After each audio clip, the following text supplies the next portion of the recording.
So, nag-iisa ako dito. Naku, parehas naman tayo eh. Wala, nag-iisa lang ako. Eh, taga dito ka naman eh. So, may family ka dito. Ako, wala. Ay, hindi. Hindi ako taga rito. Ibang planeta ako. Okay! Eto, sikat na sikat mga kapamilya. Alam niyo ba, nung unang lumabas to dito na Pukyaw, napaka-stand SRO ang show niya sa Metro Bar. Ganun katindi, tama ba yan?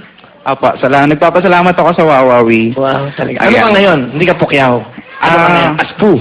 Aspo na may nararamdaman pa rin. Ano ang nararamdaman mo? Ano ang nararamdaman mo? Tao ka pala, tao. Oo, na masaya pala. Ah, ito, maganda. Alam niyo, hindi niyo napapansin. Si Puho, hindi dinadala to eh.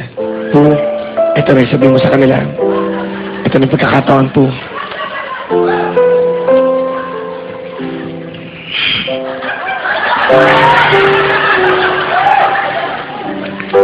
Dapat nga maging masaya ako. Alam mo yon kasi yung kinuwento ko sa inyong yung sa boyfriend ko.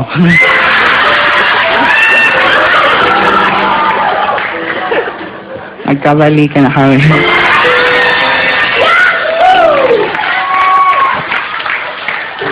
Naging ano siya, naging mas sweet.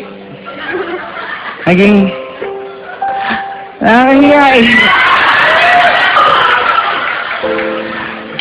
ang dami niyang, alam mo yan, naging matulungin na siya lalo ngayon. Nagbaga na siya. Kasi yung kapitbahay namin may poso.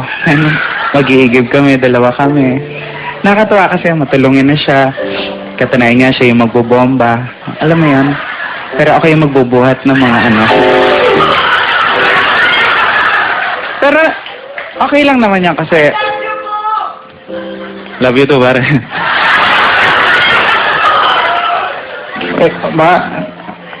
Masaya kasi kung noon pork chop, ketchup yung kinakain ko. Ngayon masaya na kasi beef steak na siya. Barbecue stick nga lang sa akin. Sabi niya maganda raw yan, may pagkain ka na may toothpick ka pa.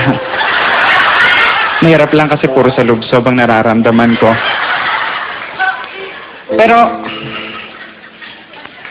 parang nagdadalawang isip pa rin ako na tuluyan ko dahil kagaya nga nung sinasabi ng mga kasamahan ko, mga alam mo na yan, mga katrabaho ko na magnanakaw nga siya. Kasi yung una inisip ko na yung ref na misplaced lang, pero hindi eh. Nawala na yung TV, nawala yung aircon, electric fan, component, ibang mga appliances. Sumadya ako one time sa kanila. Nakita ko lahat ng mga gamit ko. Sabi ko, ano ginagawa ng gamit ko rito? Sabi niya, hindi. Ipaparaffle ko to para sa mga mahihirap. Matuwa naman ako dun sa puntong yon kasi matulungin naman pala talaga siya. Ako nga lang yung nagsasakripisyo.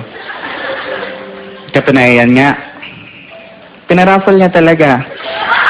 Sa sobrang tuwa ko dahil gumagawa siya ng mabuting bagay lang sa kapwa. Sumama pa ako sa pagpaparaffle. Siya yung bumubunot. Nagulat nga lang ako dahil una niyang nabunot, pangalan niya. Pangalawa, pangalan pa rin niya. Pangatlo, pangalan pa rin niya. Alam mo, parang jackpot nga, nakuha niya lahat.